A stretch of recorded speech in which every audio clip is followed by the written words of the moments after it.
There's no better person to do it than you, mate. There's no better person that knows. So, welcome back to another episode of the Raw Knowledge Podcast. We're here with a beautiful ambiance once again at Rabina. I'm joined with another talented guest. We're here for some more curious and insightful conversations. I am joined today by Les Sherrington. Thank you for joining me, my man. No worries, mate. A pleasure. It's been a bit of a while coming this one, hasn't it? Yes. We've been speaking about it for quite a while, but I'm here. It's the main thing. So we met in the gym. Yes. You've got a bit of a background, bit of a background in boxing. So tell the people, for those who may not know, some people might know, some people might even know the theme song as well. Yeah. Who you are, what you do, and more importantly, why you do it. My name's Les Lock Sherrington. I've had professionally 54 fights. Over probably a 20-year career, which is quite a lot. I've fought all around the world. I don't box anymore. I train people. Not to box, but I train people fight training, and absolutely love what I do. I've got a wife and a daughter, 9-year-old daughter. I've been married for 10 years.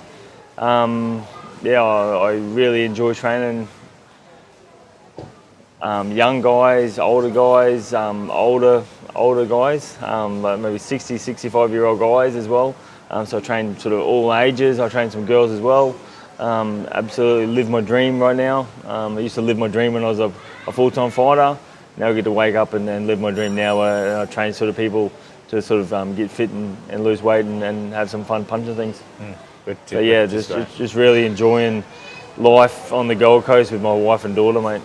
Simple pleasures, right? Yeah, and getting to be home every night. Like I was working away on an oil and gas rig after I finished boxing, and I hated it. I was doing 2 weeks on, 2 weeks away. 2 weeks on, 2 weeks off. It was crap. Like I was away from my family for 2 weeks. It's just no good. So now I'm home every night, and it's just life's pretty good. Yeah, you strike me as someone that's very grateful, and you have a lot of for the simple things, which I think we could probably all take a look at. I'm very grateful to be home every night with my wife and daughter, and get to go to the gym, and I get to use the sauna and steam room every day.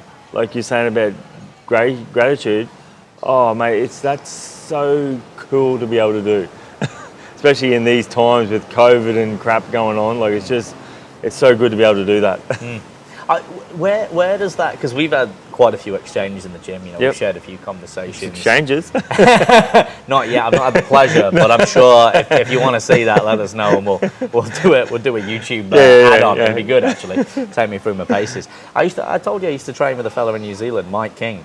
Yep. He was a boxer, and I just did some. He said, "Look, do you want to do some, footwork? Do you want to do some basic drills?" Yeah.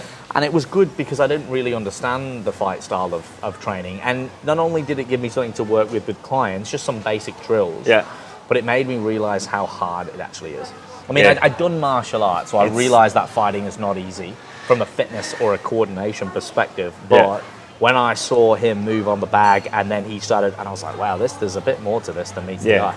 Yeah, everyone thinks, oh no, you're just punching things. It's not just that. Like, it is that, but it's not just that. It's there's a whole range. Like your footwork. If your footwork's no good, you're no good. But if your footwork's good, that's a great start. And then your hands are got to be good. And if your hands are good, that's okay. But you need to have your hands up as well after you finish punching.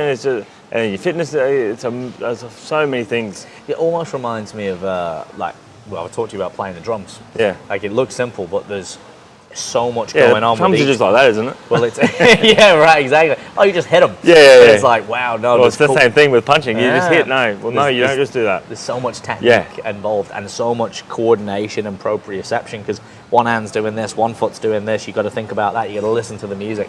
Yeah, there's definitely a lot. Like it's all got to be in tune with each other. Like your footwork, you got to go. Your breathing, your hands, and just the movement. It's a whole range. Exactly. And then the thing is, when you're fighting, you got to worry about some things coming back at you, or some punches, and what he's going to do to me. Like, oh shit. Yeah. So it's not all just you; it's them as well. Well, that's it. You're sort of anticipating and reading the body language of the other fighter or the other person. It's definitely a special sort of talent to be a fighter, I suppose. I think so. Yeah. There's like you said, You can be good on the pads and good boxing, but if you fight, you can be good, but then it takes I'm not sure what it takes, but it definitely takes something to, I guess, turn it from good to a good fighter. Yeah, that makes sense, because like you said, there's doing the drills, and then there's actually I use another example that perhaps resonates with myself from my racing background. You can go around and do laps. Yeah, but it's very different than racing cars. In a race. Same thing. Some people are good at going around fast, but when you add the cars in, there's like, the racing element, like the horses. Yeah, like a horse race. Yeah, horse race can be like, maybe you can do a lap in say a minute, and then other horses they do it in a minute 20. But then on race day, it does it in 3 minutes because it can't handle the pressure or whatever. Yeah. It's just you need to put it all together on the night, sort of thing, as a fighter. In the actual real life situation, or whatever it might be. Yeah, in the ring. Before we get into some specifics of fighting, which I'd love to do, technique and whatnot, and perhaps some of the elements, and then maybe even some takeaways that correlate into life. Yep. Let's go back to the beginning. Was there any particular events, or was there any people that inspired you to get into boxing, or was it something that you fell into? With me, with boxing, I was a keen rugby league player. I was thought I was going to be like the next Wally Lewis while I was growing up.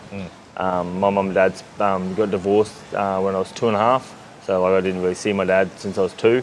I met him again when I was 15, while I was in grade 10, and he took me along to a boxing gym. As soon as I put a pair of boxing gloves on, I was just like, what the hell? Where's this been all my life? And I literally thought I was going to be like the next Wally Lewis. I never played footy again after that. It was just boxing. So it was that quick? Yeah, I literally thought I was going to be a professional footy player. And as soon as I put a pair of boxing gloves on, it was just pretty much stuff footy. I'm boxing now. It's just more boxing was my focus, mate. What was it that grabbed you about it? Oh, the whole thing. It was just cool. I'd never punched things before. It just opened my eyes up. I was I had a smile on my face. I was just like, what the hell? This is the coolest thing ever. Yeah. And then once that sort of started doing that, once I started doing that, it just grew into, my love for it just grew stronger and stronger. Was there any coaches that you had initially, or was it your dad? My dad he took me along and sort of showed me a few things, but he never was committed. He drinks quite a bit, smokes drugs, and he's not the best role model. So I've never touched drugs, I don't drink or anything like that. So it's not me. But he got me into the boxing gym, so that was great. That sort of needs an award just on its own, sort of thing. There wasn't really anyone sort of at that time that was sort of showed me that I can sort of do anything with it. So it was just pretty much my own belief that I was just like, nah, I love this. I just made something of it, and just pretty much went to a couple of different coaches, and then had my first amateur fight, and then amateur for a little bit, and then turned pro, and that was. So 15, you start boxing. You move from club to club for a couple of years. How long is it before your first fight? I had my first amateur fight in year 2000 when I was 18. Right. So 15, 16, 17. So a good 3 years of training. Pretty much, because I was only seeing my dad every now and then, so I wasn't training all the time, but I was always boxing. Right. At home and stuff. It's always. You just practicing. I was obsessed. Did you watch any videos? Not really. It was probably year 2000. Sorry, that would have been 1997.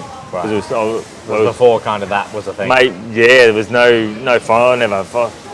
There was no phones or anything like that. It was, I didn't even have a computer then, so it was none of that. Not more like now, I can just look up a million things, but it would have been great back then. Yeah. But I was just punching bags. I was just punching, running, doing burpees. But you go into that first fight then with not much experience? Is that fair to say? Or you had someone by then? I went and had a couple of different coaches and stuff, but then I really wanted to have my first fight, so I broke away and then pretty much just took a mate down to. I'm originally from Townsville, North Queensland, so I took a mate from Townsville down to Mackay. I had my first amateur fight. I was nervous as anything. For this guy, tattoos. I'm like, shit, what's going on in my first fight? Anyway, how old was the other guy? 27, 28. Fuck yeah. Yeah. Anyway, so it was quite intimidating. So yeah, I was only 18. Anyway, touch gloves, going back to a corner, like yeah, okay, round one, bang, and I'm going out there like nervous as anything, just a bit tense. Yeah. Anyway, he's hit me with a jab, and I've like shit myself. I've gone nuts. 20 seconds, bang, I've knocked him out. Like literally 20 seconds the fight lasted. Like I was like, what the hell? I couldn't believe it. That was my first experience of boxing. So it was like a bit of a blur. Oh, it was a blur, but I was just like, I love this shit. Like this is amazing. The adrenaline. And oh, mate, yeah. It was so cool. And oh yeah, I was on a high for like I had a fight like only a week later. Oh yeah, that was just sort of pretty much started the ball rolling. There you go. Yeah, so that's pretty much like I was addicted, and then from that fight, I was even more addicted. I guess it's like a junkie getting their first hit. Yeah. And it was just like I need more. Yeah. And was it the environment? Was the atmosphere? Was it all of it combined? The whole thing, mate. There was girls around, mate. It was amazing. I was only an 18-year-old kid, mate. Like, yeah, it was good. You were just absolutely loving yeah, it yeah. at this point. That's great. Yeah. And then from there, you said you had a fight a week later. Was that the winning streak? Yeah, like I won by second round knockout. Like it was just I went pretty good, pretty quick, and then I had a loss. And then won all the rest of my amateur fights. Well, how did it feel when you had a loss? Did it knock you a little bit, or were you like, nah, this is part of it, cool, no, like make you more hungry? It was my own fault I lost. Like I fought a guy that was I'm not sure if you know much about boxing, but he was a southpaw, which is a left-hander, yes, which makes everything backwards. So normally left-handers, they fight right-handers, and right-handers normally fight right-handers, but when they fight a left-hander, it throws them off. So it's pretty shit, but I fought him. I lost. I got like busted nose and stuff. I just lost on points, but I'd been drinking beforehand for weeks and just partying and stuff. Silly because I thought I was invincible. 4 fights, I'd knocked out 4 of the guys. I didn't need to train. What am I doing? I'm going on the piss for friggin' a couple of weeks, and then I had a fight, and that's what happened. So I see. Was that a bit of a learning curve for you then? Yeah. So. Absolutely, at the time it was. Yeah. It was just a good blessing in disguise. Like that was my first loss as an amateur, my only loss as an amateur. But it was definitely a wake up call for me at the time. What happened from that point to get to where you were professional? Did you get picked up by a coach, a gym? I'm not sure how it worked. Nah, well, you can work all different ways, mate. I was up in Townsville working, and then I had 12 fights as an amateur and I lost 1. And then I went out to, I got a job at the Osborne mine, underground, so I was doing 28 days on, so 4 weeks away. Jesus. And then 2 weeks off. And then I ended up doing that for like 9 or 10 months, but I ended up having 6 fights on the 2 weeks off. Oh. So like not in the 2 weeks. Like every time I'd come back, I'd have a fight. Yep. So like I'd train out there for 2 weeks. No one to train with, but just myself. So just running drills, doing what you need to do. Just doing what I do, mate. And then I'd come back and have a fight, and end up beating the guys. So I didn't lose any of the 6 fights. Won the Queensland amateur title, Australian title, but didn't have a trainer really. So you were still training yourself. Yep. So how did you know what? I mean, because I'm not, mate. I don't know about it. Like, what drills do you run? Is it just about being fit? Yeah. Well, for me, obviously a lot of skill for me it was. As well. For me it was. Like, I just needed to be fit because I wasn't too bad at fighting. It just worked out. I wasn't too good. I wasn't too bad at it. Yep. So which obviously always helps. Definitely. Yeah. So it was good to be sort of have that sort of behind me. But yeah, just a fitness, mate. I always work on my fitness, even now. Yeah. Every day I'm always yeah, you do. You bust your balls on that, mate. I'll give you that. And then you came back, and then professional. You won the amateur title. Yeah, like I won those 2 the amateur titles as as an amateur, and then I was with an ex-girlfriend at the time, ex-girlfriend now, but I was with a girlfriend at the time. We moved to the Gold Coast because I wanted to turn professional. I've come down for a holiday actually first, and met up with Paul Briggs and Rod Waterhouse. Yep. Used to train Paul Briggs, Wayne Parr and everything like that. And like Paul Briggs ran number 2 or 3 in the world at the time, and I was like, I need to be this gym. They've asked me to, yep, come along this gym. So I've gone back to the Gold Coast. Gone back to Townsville, and we pretty much packed up my house and stuff, and we moved to the Gold Coast. And the move didn't go too well, but because I lost my first pro fight.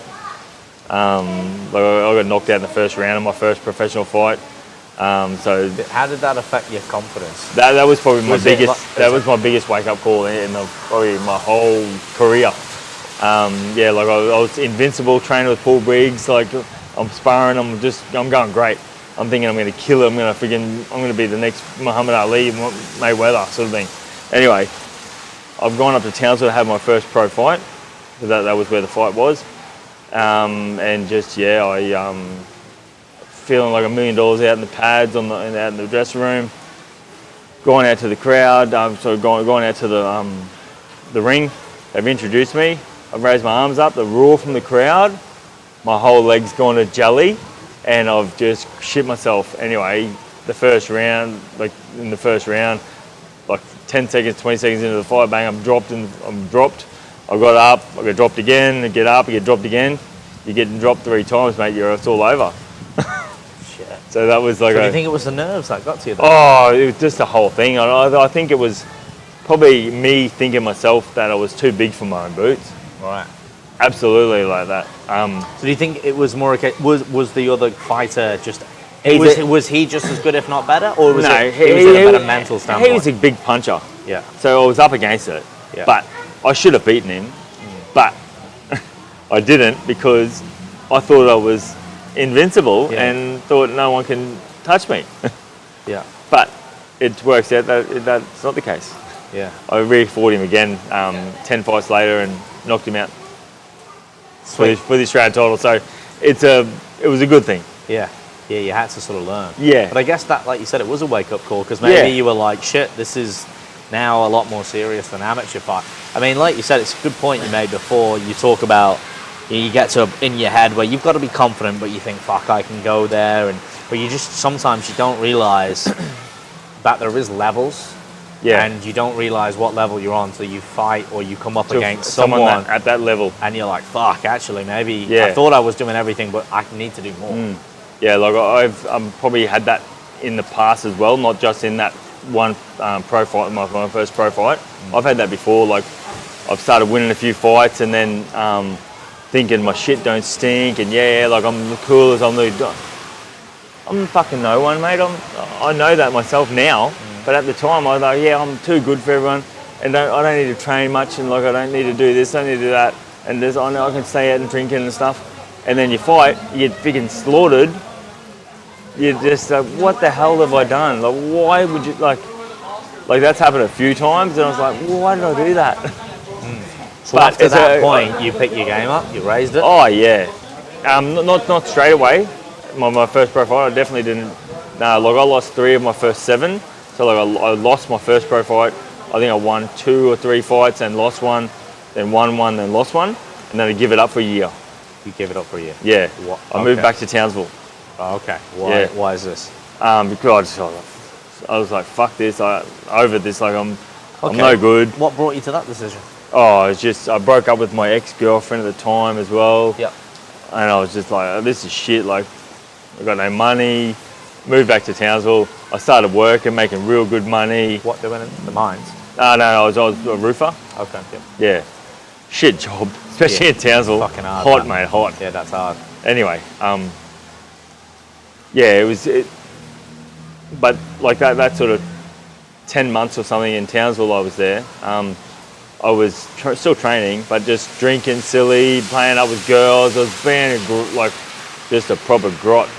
But I guess it was a good thing for me because I needed to do that to enable me to come back because I was just like, what the hell am I doing? Like after say 6 months, I was just like, what the hell am I doing?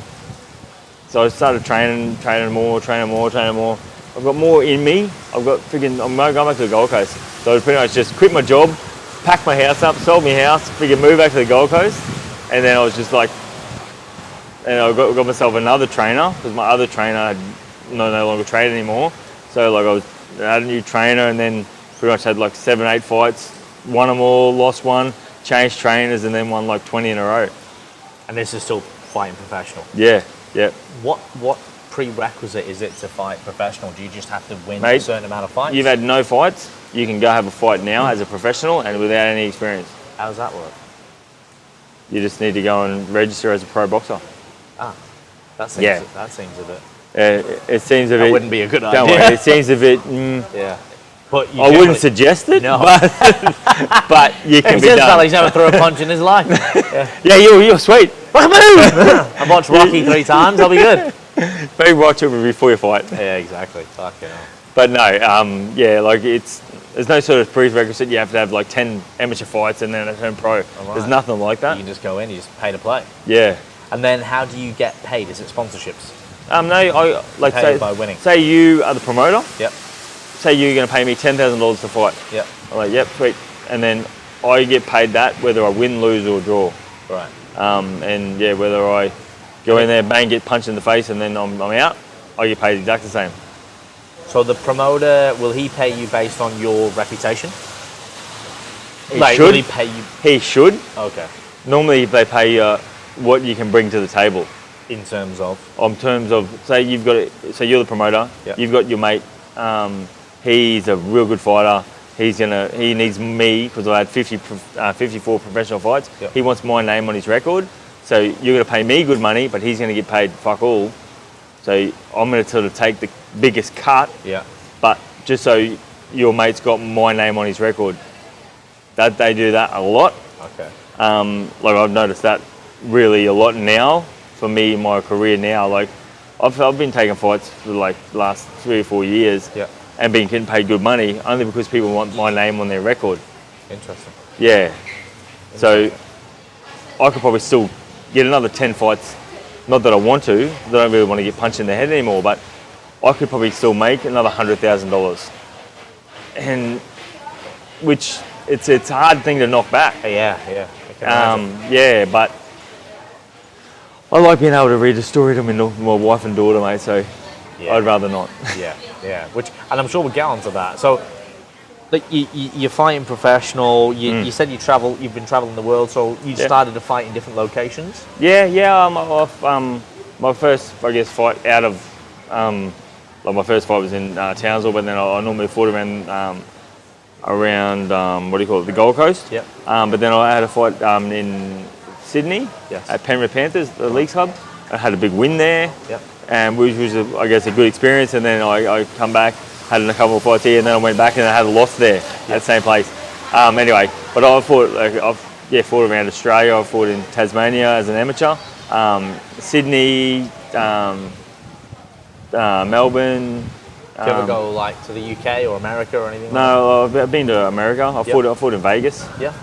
Which was an amazing experience. I was going to say, are they? Have you got to qualify for those, or the same again? You just got to get the the thing promoters? is, another thing, like you need to have a record. You need to have some sort of some credentials to, I guess, them to promote you over there. Right. So yeah, like my first fight in Las Vegas over in America, which was amazing. I main evented. Like I was a main event in Las Vegas. Like what the hell? The atmosphere would have been huge. It wasn't as glitz and glamour as you think. It was Vegas, which I'm not sure if you've been to Vegas. I've not, but I've heard good things. Mate, I've been to Vegas like 4 times. It's amazing. Yeah, because it's just like a party place in the desert. Yeah, it is. And mate, you think it's hot.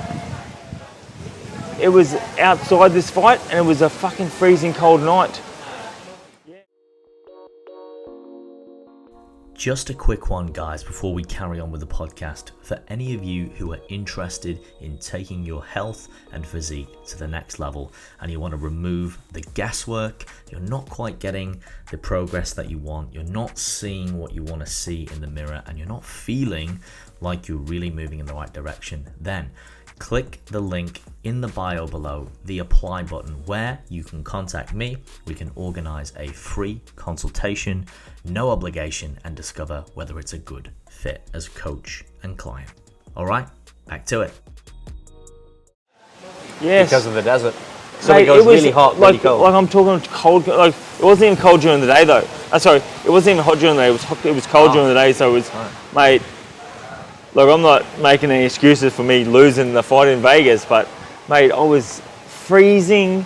It was shit. It was mate. I fought a pretty good guy. Where was he from? America. Right. I hadn't fought for 12 months. It was so many things, mate.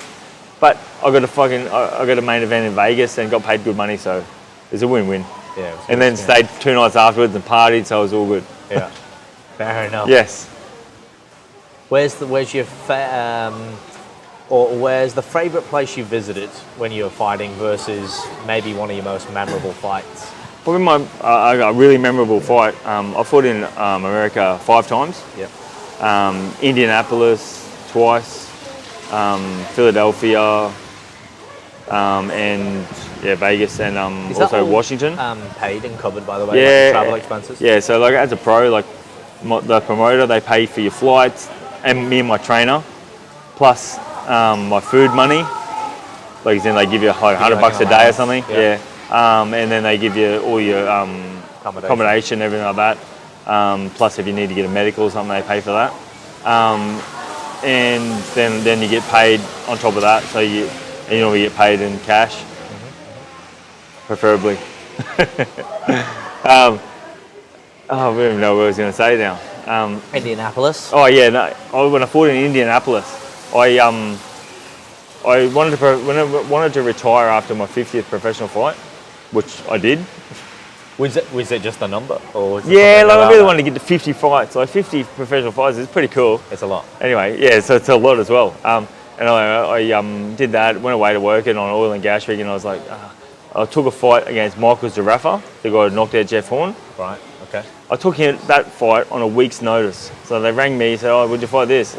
Would you fight him for 10 grand? I'm like, fucking I will, fight him for nothing. Yeah. Anyway, just because of that you wanted to fight this individual. I'll fight you right now for nothing. No, like I love fighting, but yeah. I was like, man, this is going to take me like a month to earn that much money. Like, I'm going to do it in one night. Fuck it, I'll do it. Yeah. So to lose like freaking 11 kilos and a couple of days. Anyway. Few days in the sauna, mate. Yes, and nights, yes, and many nights. But anyway, I had the fight. I lost it. I got stopped in the second round. I was silly. I should have never been there. And I was like, fuck this. Like, anyway, I was that dirty on myself. Anyway, so I just kept training, and I was like, fuck this shit, man. I trained super hard, and like pretty much like the hardest I've ever trained. And this is me being, that was my 50th first pro fight, so lots of fights. I'm probably 38 at the time. I'm just like, shit, this is freaking getting demanding sort of thing. Anyway, so kept training. Sorry, I'm only 37. And I agreed to this fight over in Indianapolis. That was the second time. This would be the second time I'd fought there. And I went over there on my own. Agreed to the fight. Yep, took over. I had a mate over there who lives in Indianapolis. He came in my corner. I said, mate, I'll give you this much money to go in my corner. I'll give you this much money when I win. Bullshit. I'm like, mate, I'm winning this fight. Anyway, well, this guy in the promotion stuff, he's trying to tell me, how much you want to sort of pay me to lay down? I was like, are you kidding me? I said, mate, I'm from Queensland, mate. We don't like. I'm not talking shit, does man. Does that happen a lot? Well, I'm not sure. I'd never experienced it. I was like, are you kidding me? You can give me the money, mate, but I didn't fucking lay down. Yeah. Anyway, I was just like, nah, man, I'm not laying down. There's no way. Anyway, so I've gone over there, like, gone into the fight. We've touched gloves. What did he say to that? No, I didn't say anything. He just said, no, you're getting paid well enough anyway. I don't have to give you any money. I didn't really speak to him after that. I was like, then what do I go? Yeah. Like, just sort of pretty much fueling the fire. Yeah. Anyway, well, I touched gloves with him, and mate, from like the bell, from the opening bell, I've just started attacking his body. And I was like, I'm going to break his body down so he can't breathe. Yeah, no, just so he can't breathe. Anyway, so I've just attacked his body, mate. We're holding, and I'm just whacking him with his body. Just like repetitive, just constantly bashing his body. And he's come out really strong. Second round, he's starting to tire. Third round, fourth round, he's starting to tire. Fifth round, sixth round, I've dropped him. Seventh round, I've dropped him again. Eighth round, he's quit. He's quit. Oh, I'm just like in the meantime. Can you quit? Yeah, he doesn't want to come back out. Oh, fair enough. Anyway, didn't shake my hand after the fight or anything. That's Anyway, it was great because mate, I won a GBC world title. I don't know what the fucking GBC is, but I think it's a world title. You got one? Yeah, exactly. You haven't got one. I've not got a belt. But like he was saying to me before, he goes, "Oh, I'm fucking not paying you, Les. What are you doing to me, Les?" The promoter. No, the fighter. While I'm hitting him, while I'm wailing away at his body, fucking Les, settle down, man. I'm not fucking paying you. I'm just like, I'm fucking gonna bash you even more if you're not paying me.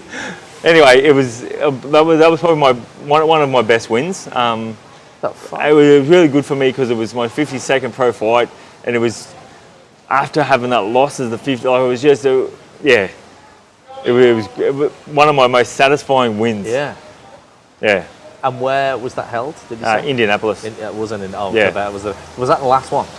My last fight? Yeah. No. I fought in Washington after that. Yeah. Then I fought in Brisbane just only in June. Yeah, which is when you told me you retired. Yeah. Yeah. This is right, or you think depends about who's got to fight. Hey. Yeah. The challenge is laid down, people. So you never say never. Well, it's got to be worth some good money. Like my last few fights, I've been making pretty good money. I don't fight for nothing anymore, mate. Like back in the day, I probably used to. I used to fight for a couple of $1,000s, which is nothing. Like now, I get like a good $15,000 to $20,000 every fight, and it's got to be worth at least. Did you end up getting paid for that fight then? Yeah. That Indianapolis. He did have nothing to do with the pay. What was he on about that? Just because he was losing, and he wanted me to win. Anyway. Silly. Yeah. Silly. Yeah, probably my biggest win was probably Shannon Taylor. Right. You're not sure if you heard Shannon Taylor. No. He fought Mundine. Fought Shane Mosley. Yeah, I have heard Mundine, Yeah, man. Yeah, he was probably my biggest win. He's just a big name on the scorecards, yeah. Yeah, and I won a WBF world title for that fight. Knocked him out in the 5th round. Fucking A. Boom. So when we talk about then, strategy in boxing and what most people think that it is, like you said, people think you're just punching stuff, you're not. What are the biggest misconceptions about boxing that you often hear, or that even when you start training someone who might want to learn how to fight, what are those questions? What do people think it is? What are the things that you've usually got to correct early on? Well, I guess I get a lot of people that think boxers are fucking dumb and stupid, which in saying that, a lot are. I mean, that's just maybe because they've had a lot of fights. Yeah, maybe. I mean, if you get concussed enough times, I mean, you get a bit slow, don't you? Absolutely. But it's not that you're dumb, it's just because you've had a lot of impact on the brain. It's like rugby players. But also, I know a lot of guys that when they start boxing, they're not the smartest.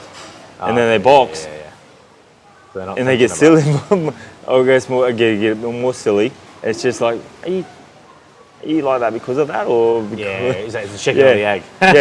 Yeah. So it's one of those things. Not sure what the question was there. Misconceptions. You said. When people come to you, what are the people go, oh, it must be like this, and you go, there's a bit. People think it's easy, and then when they think, like, if I start doing a little bit of boxing with you, we'll do a little bit of stuff with your hands and stuff, and you'll be like, oh shit, what about my feet? I keep stuffing my feet up. Well, that's what it's not as easy as just like as it looks like, because you got to worry about your feet, you got to worry about your hands, you got to worry about your breath, you got to worry about your movement, you got to worry about everything, and you got to worry about what I'm calling out to hold, to punch. Like it's a big thinking game. Yeah, you constantly strategize. Yeah, it's just not as easy as like, you just stand and punch. It'd be good if it was, but it's not. Sometimes you're just standing there trading, but if you're fighting someone, they don't really let you do that.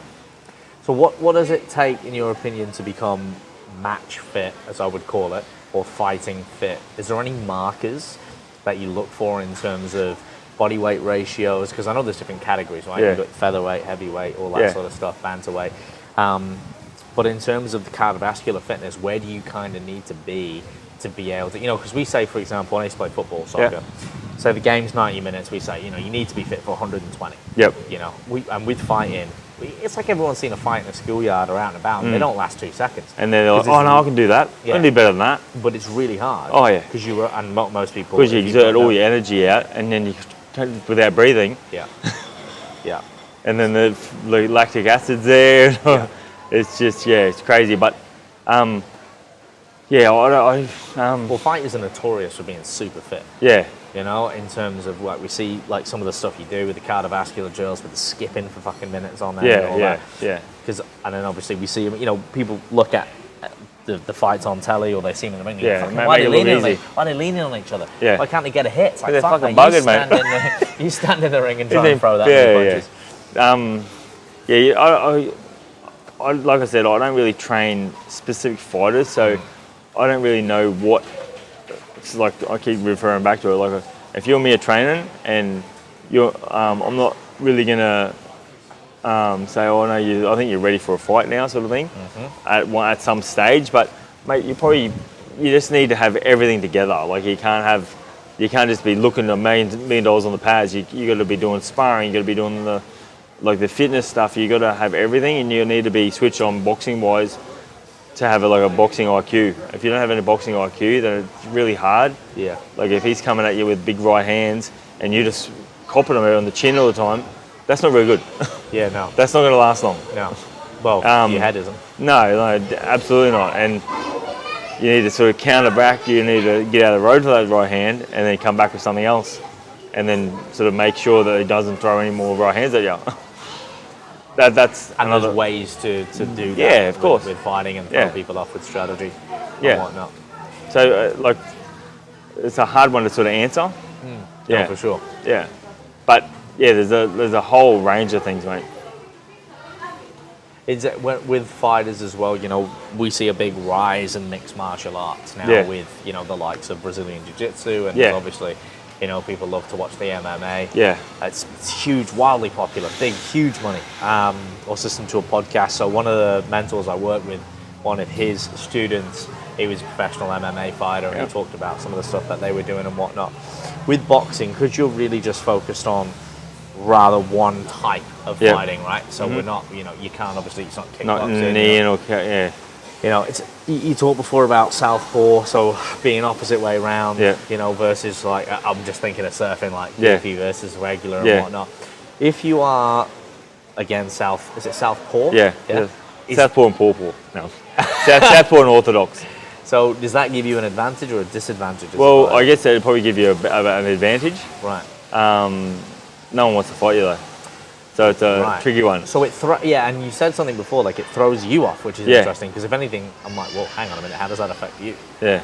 But obviously there's a lot more strategy involved. Yeah. Because does that mean now you're defending, or you have to change your technique? If I'm fighting a southpaw? Yes. Oh yeah, it's just, I've got punches coming at you. I'm just shaping up, just shape up. Yeah, so if I'm this way, so you're right. Or if I go to the right, you mean like that? Yeah, so you're so now I'm like, with you. So it's shit, mate. And you're used to that. Like normally, southpaws are used to the fighting orthodox. So they're just repetition, just same. Like it's so much harder. I really don't like fighting southpaws. Right. And I pretty much try not to. Okay, I see. Would it make you a more well-rounded fighter though? Absolutely, mate. And the thing is, some fighters are really good at fighting southpaws.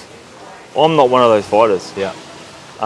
It just amazes me that something like just that would change the whole dynamic. Completely. It's like cricket and football. Jesus. So they use a ball, but it's totally different. Fucking hell. Yeah, it's and until you do it, you don't realise, and you're like, fuck, how the hell? But then you just it throws a whole another dimension into it. Yeah. Sorry. What do you think in terms of, the boxing, the discipline, everything you've learned? What are the main takeaways that you've sort of applied to your life from boxing? Has it taught you a lot as a man, as a father, as a husband? Or do you think it's been a two-way street where that has taught you more about the other, you know? No, I guess, that's a really good question. No, it's definitely sort of taught me, I guess, the discipline and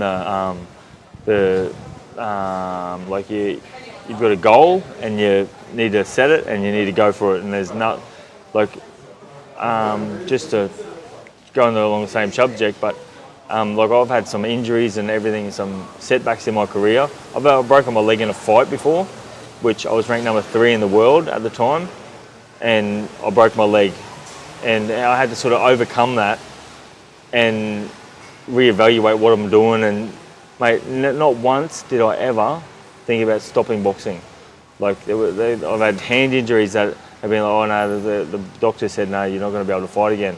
And that's never sort of come into my sort of thought process that about stopping from boxing. Like I've always just focused on boxing. Like it was just, I was going to be a pro boxer, and there was fucking nothing, not anyone could say, not even a doctor, that was going to take it away from me. So that's probably a thing that I've taken in my own head. Like that was sort of something in me that I've pretty much taken to boxing, like, because that's what I wanted, and there was no ifs or buts. But boxing sort of pretty much brought me everything I've ever wanted, mate. Like I was saying before, I used to be able to live my dream and fight professionally. Now I get to live my dream and train people, and I get to. If I train you, you're going to get that same love I have for it from when we train. Like it's a win-win because I love doing it, and I'm going to sense that passion. Like you're gonna walk away loving boxing because I love it so much. And I've got some great clients, and everyone loves boxing that like I do, and it's a win-win, mate. Yeah, it's great, I think, as well to be able to then compete at some point. You know, you train, you put all the years in, you get to fight at the pinnacle or do something at the pinnacle, whatever it is, and then be able to pay it back and go, right, well now I can at least what's the next best thing? I don't just get to pay it back, I get to live it, pay it back and live it at the same time. Like I don't get punched in the face anymore, which is fucking great. Like it's addictive, that side of things, but I'm happy I don't anymore. Yeah. But I love freaking training people. It's literally, I should have done it years ago.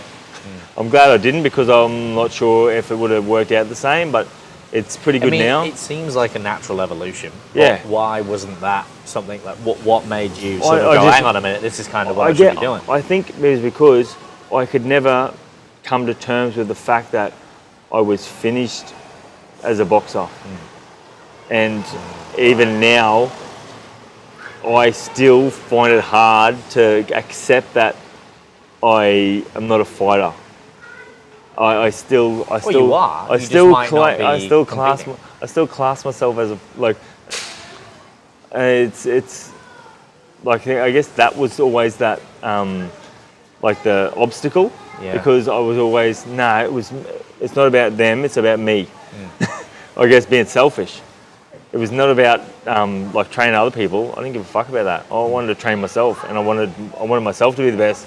And it was not about everyone else, but at the moment, it's about everyone else. Like, I love training myself. I don't do too much boxing anymore, but I still do a bit. So I still throw them, but I like doing it. I like doing the other, like the fitness stuff and stuff now. Like I do a lot of stuff on the machines and everything, as you saw. But I like staying sharp. But mate, as I've gotten older, I'm 39, I'm 40 this year. So my power's probably better than ever. But my speed has probably quartered, not halved, it's quartered. It's very, like I'll show you some footage of me back in the day, like lightning quick, but I'm not as quick anymore, unfortunately. Do you think the mind is still there, but it's the body doesn't quite react the same? Like you've got it in the head, or is it even the reaction time, do you think, has slowed down? Yeah, absolutely the reaction time. The reaction time, the mind's probably not as fucking switched on as it used to be either. As you said, 54 professional fights. It's hard.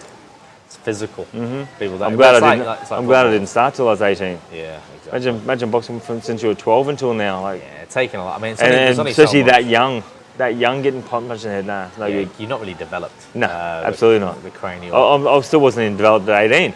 Resilience. Yeah.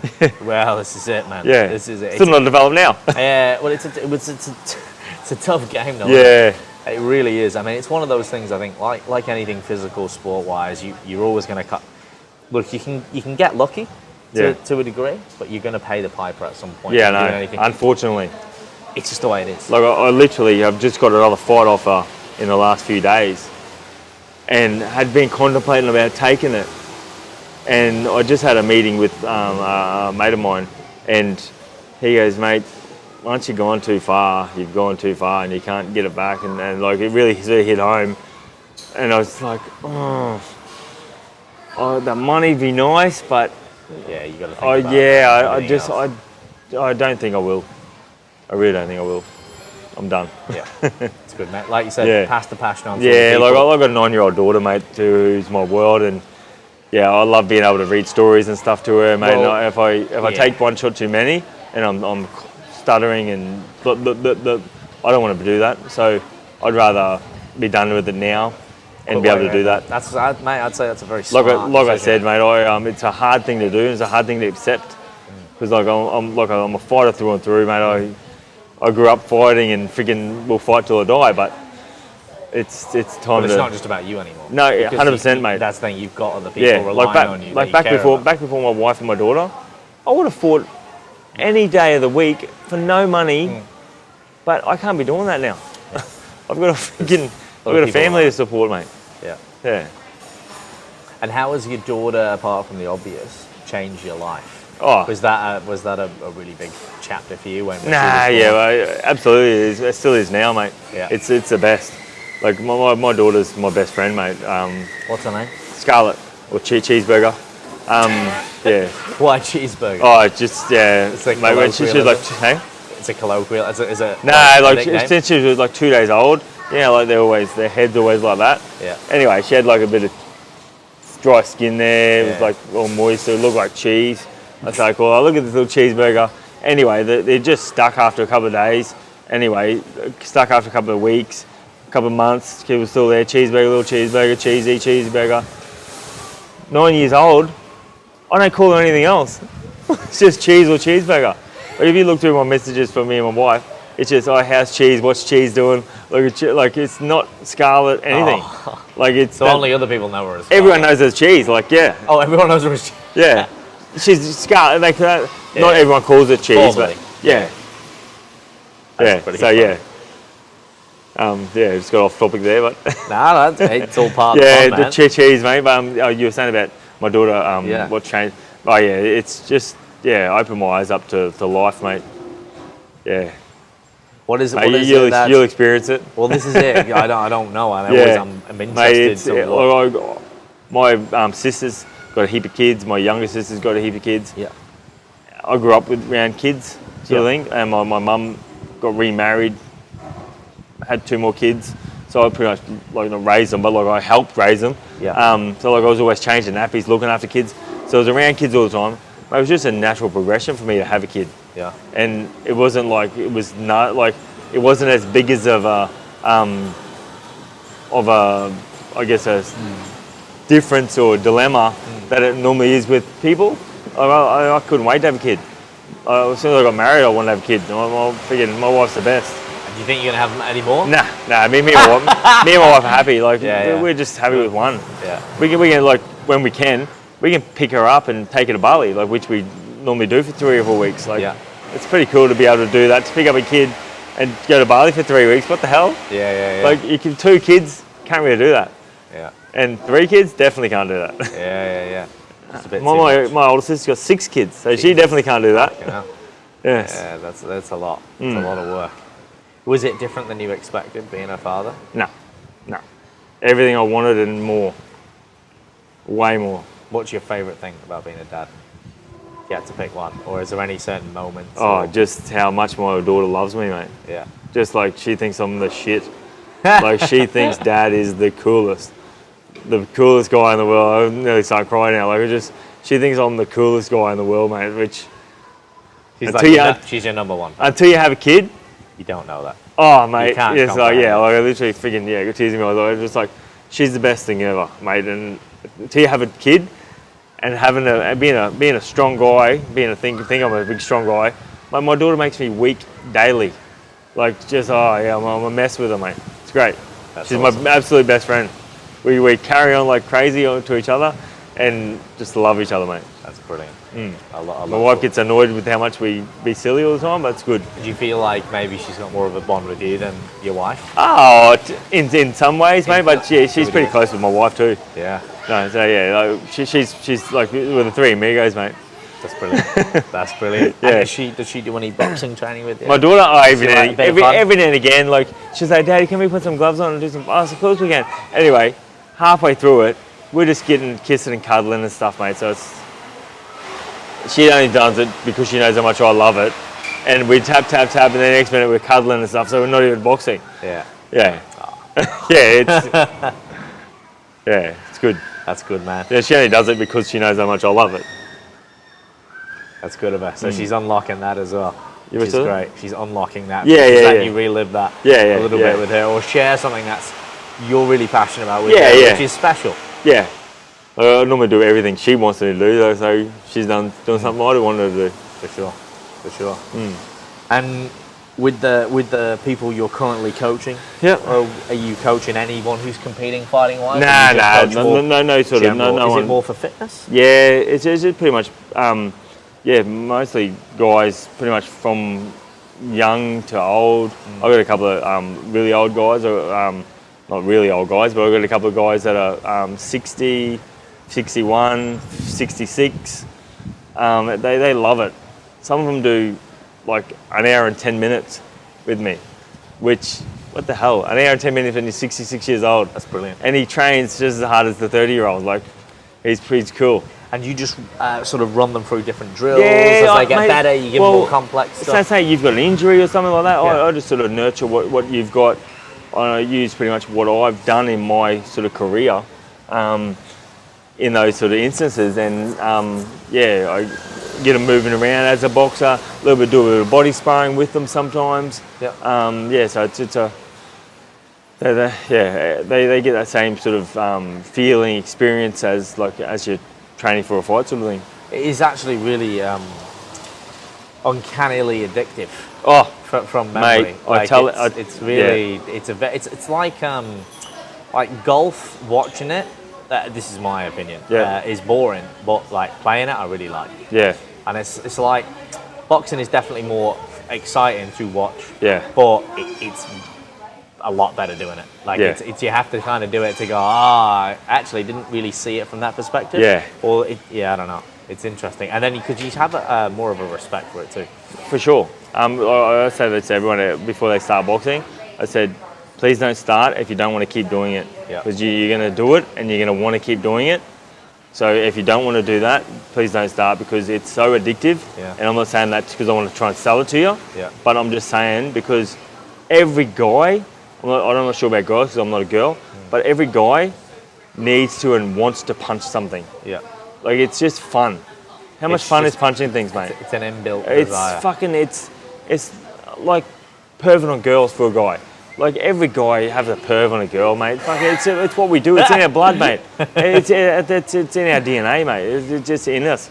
And same thing with punching things, mate. Every guy. It's like the natural ability. If you throw a ball to a kid, they just want to kick it. Yeah. Just like natural built in. You just want to do it. It's one of those things. It's like an evolution of life, mate. Like, it's just. I found in New Zealand when I was coaching my clients in the very early days, something I do for fitness is I started doing some boxing with them once I learned a few drills. And I remember, I think it was Mike at the time, and he said, just don't put your hands down. I said, what do you mean? He goes, when you stop that set, just keep the gloves up. I'm like, what do you mean? He's like, because you'll get caught in the face. I said, what do you mean? And he goes, trust me, mate. People get caught up in it. They forget. And I remember going like, yeah, but all right, or like 3, 2, 1. He's like, don't bang, because they get, and the girls used to love it, man. Yeah. I remember the women specifically. Yeah, and the girls love it as well. And they said because it wasn't something that they get to do. Yeah. This was the feedback. Because I said, oh, why do you like? Because they do it and they go, can we do that again? Yeah. And again and again and again. And I'm like, why do you like this so much? Like, I've never done it, but like we don't as women get to and do that. They need to get that frustration in as well. Yeah, man. So fuck, mate. That was a big thing for me. Yeah. And I would always, if I did it with anyone, a client, I'd know that if I opened that box, that was something that would be a request. Yeah. Like, can we do some more boxing? Can we do some more boxing? Can we do some more boxing? Like, I open up a can of worms sort of thing. But it's funny because it's quite simple, also you'd think, but there's a lot you can do with it. Yeah. And it's really good for fitness. Like, if you got sore hands, we can box without using your hands. Like, what the hell? You can't. Like, mate, I can bugger you without using your hands at all. Yeah. Like do you mean with footwork or do you mean with impact? You're just both. Yeah. Like, without punching, but just like air boxing sort of stuff. Yeah. You do shadow boxing, or you can be doing footwork stuff. I can just do a million things with you. Yeah. So there's always something you can do. Like, or if you got bad feet, we just stand there and just do. Yeah. There's so many things you can do, and injuries and like I've had injuries my whole life, but it was always something you can do and you can make work. It's important to keep the variety. Oh yeah, for sure. Is there anyone that you're still in touch with from the fighting world industry? Fighters, promoters, coaches? Did you say street fighters? No. Fighters, promoters. Yeah, mate. People that like you really could create some really good relationships. Yeah, of course, mate. Got friends all around the world. I still speak with a couple over in America now, but I don't really go to the fights anymore that much, just because I was like I said, love what I'm doing. No one really in particular that I like going to see fight. Does anyone ever approach you to coach them as a professional? Not as yet, mate. But would you like to do that? Oh, not sure. Entertain it? Not sure. Maybe. Depends on the time commitment, I guess, with your family. Yeah, you don't want to be taken away from them. Worst thing is there's no money in Australian boxing, like as a trainer. But so you'd have to go to America or the UK. No, not so much that, but like just it's a lot of time for no reward. That's only, and like if it was a good mate of mine, I'll probably do it. But other than that, probably not. Yeah. That's fair enough. So what's next for Laz then?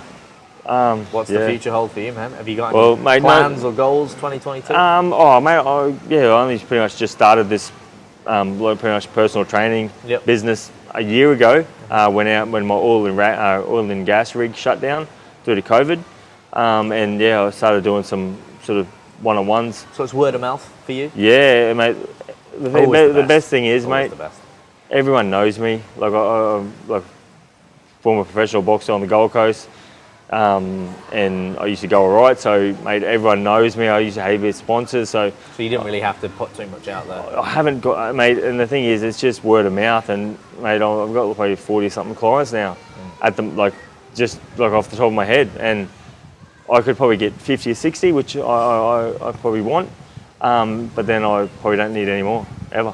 Yeah, exactly. But I really enjoy what I'm doing now, loving training everyone. There's some good guys, some not so good guys. I love training every one of them.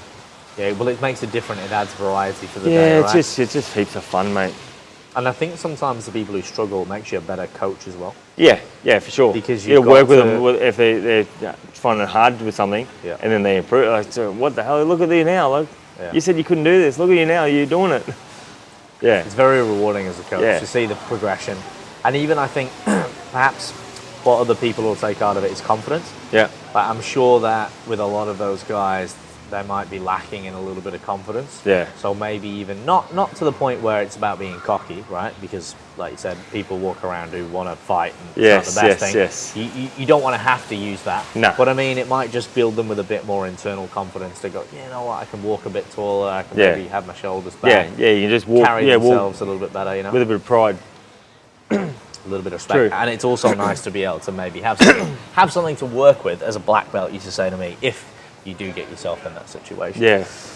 So I've got some rapid fire questions I like to ask. They're a bit more fun in nature. Yeah. I ask all my clients them. and then I'll finish with the final signature question, which I always ask. But these ones, whatever comes to mind, it's fun. The first one is, if you could choose any superpower, what would it be and why?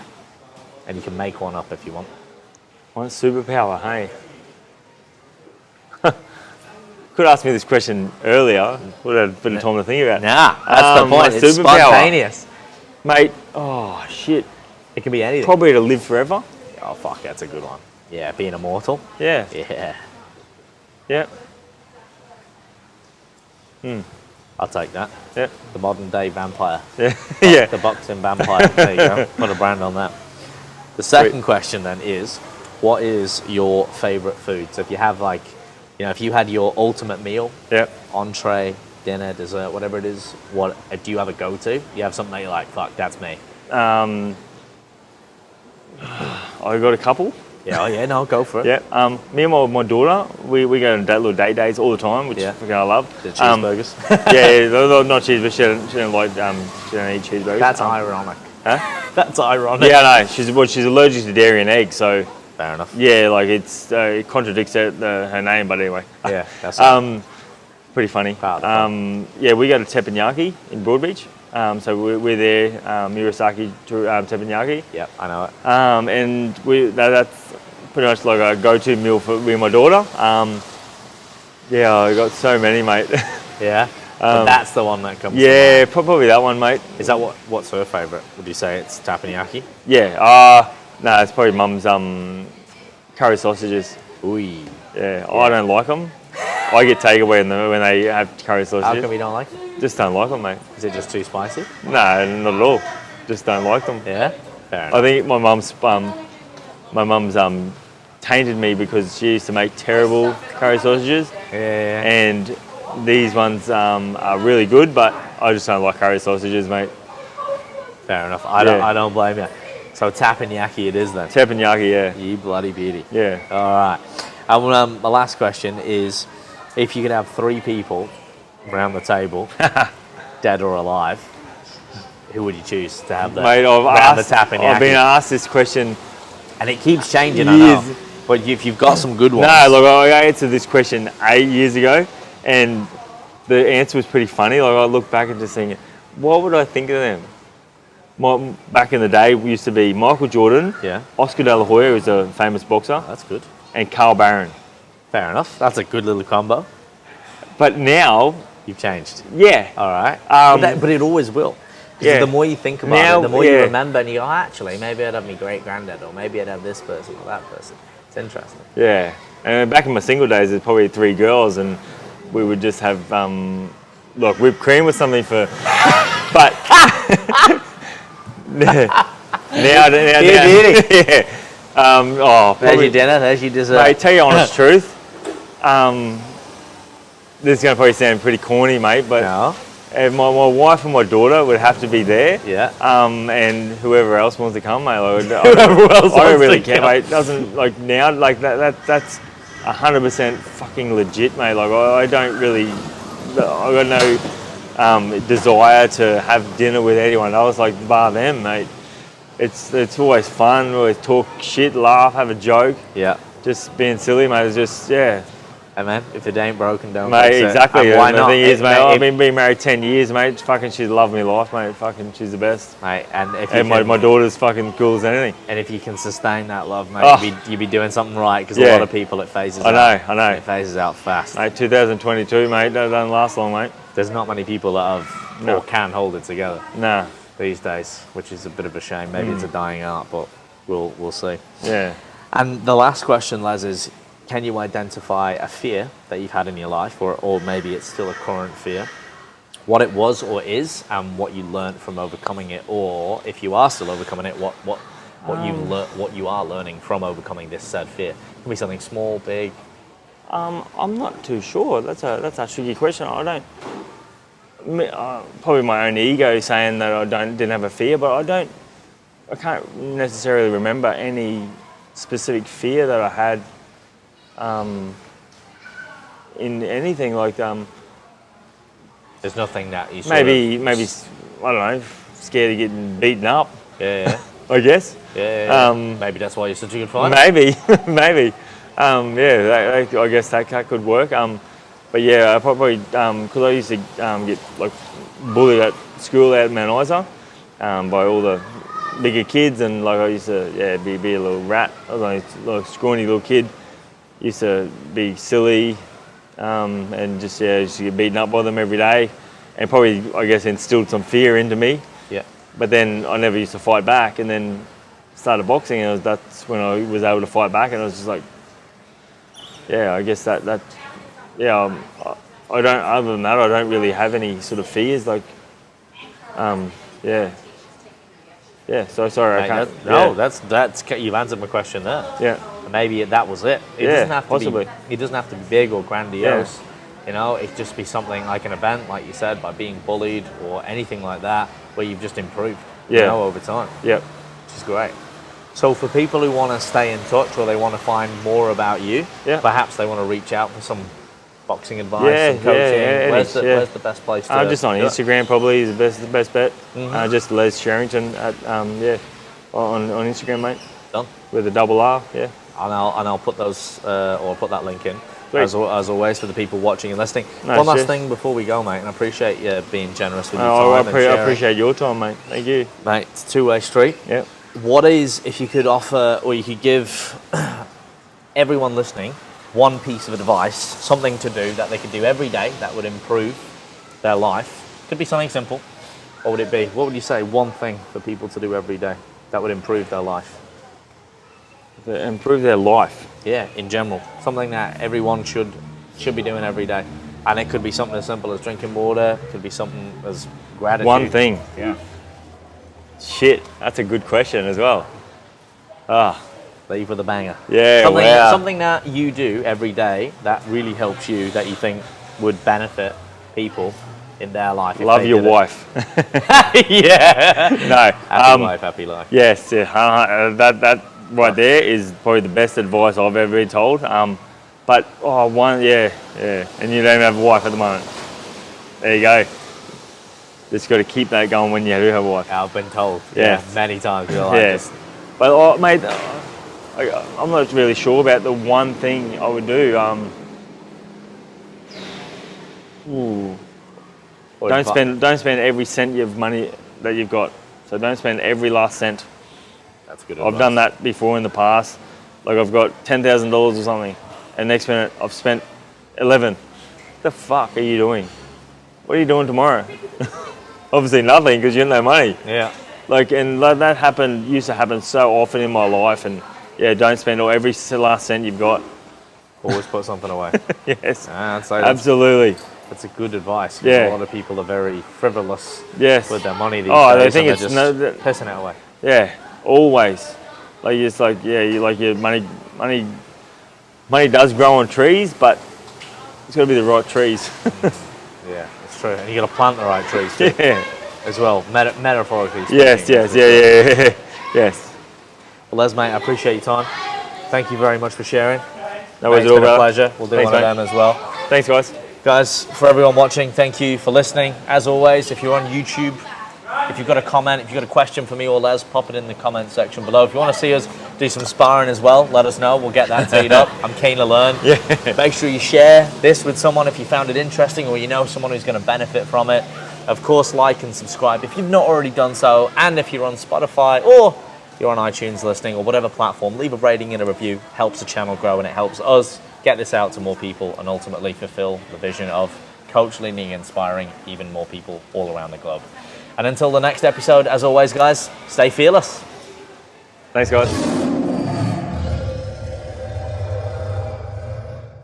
For those of you who are confused, frustrated, and sick and tired of not seeing the results that you want or deserve, make sure that you click the Apply for Coaching button in the description below and line up a completely free consultation with myself where we can discover if it's a good fit as client and coach and take your health and physique to the next level once and for all.